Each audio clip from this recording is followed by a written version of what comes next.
মুখ্যমন্ত্রীর ডাকে 10ই মার্চ জনগর্জন সভার প্রস্তুতি পর্ব 12 নম্বর ওয়ার্ডের পৌরমাতা মীনাক্ষী গঙ্গোপাধ্যায়ের উদ্যোগে।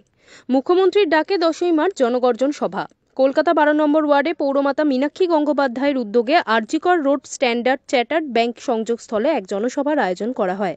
সাংবাদিকদের মুখোমুখি হয়ে 12 নম্বর ওয়ার্ডের পৌরমাতা মীনাক্ষী গঙ্গোপাধ্যায় জানান, 10ই মার্চ এলাকার মা বোনেদের সকলে মিলে পৌঁছে যাব ব্রিগেড প্যারেড গ্রাউন্ডের মাঠে।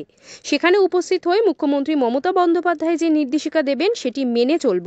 এলাকায় এসে মুখ্যমন্ত্রী উন্নয়ন ও প্রকল্পের কথা তুলে ধরব।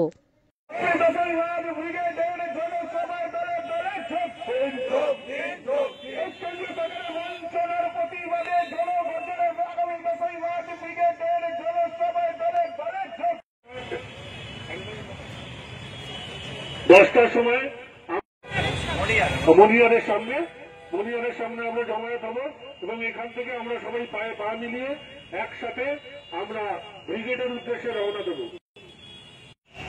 আজকে ছোট্ট করে যদি পুরো 24 ঘন্টার দিনটা দেখেন, আজকে সকালবেলা 9টা থেকে আমাদের ওয়ার্ডের মেয়েরা এই জনগর্জন সভায় মিছিল করেছে মেয়েরা মিলে, এবং সেই পায়ে পায়ে এগিয়ে তারা সারা ওয়ার্ড ঘুরে মিছিল করে তারা সেই অ্যাওয়ারনেস এবং ঘরে ঘরে প্রত্যেকটা মানুষকে যাওয়ার ব্যবস্থা করেছে।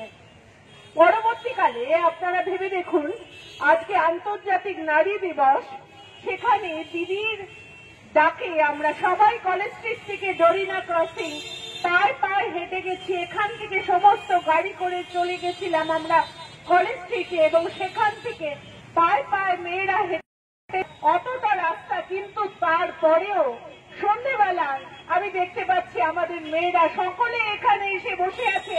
তার জন্য আমি অত্যন্ত কৃতজ্ঞ, অত্যন্ত ভালোবাসা, অত্যন্ত আদর, এবং আমার শ্রদ্ধায় অবনত হয়ে যাচ্ছি, শ্রদ্ধায় নত করছি মাথা, যে মেয়েদের এই ডেডিকেশন দেখে দিদি চিনেছেন।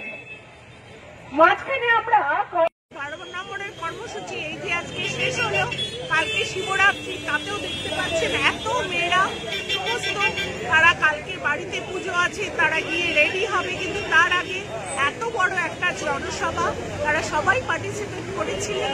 আগামী দিনে আবার আমরা এগিয়ে নিয়ে যাব দিদির নির্দেশে, দিদির পথ ধরে। আর 10 তারিখে আমরা সকলে পৌঁছে যাব সকালবেলা 10টার সময় মণিহাট থেকে ব্রিগেড প্যারেড।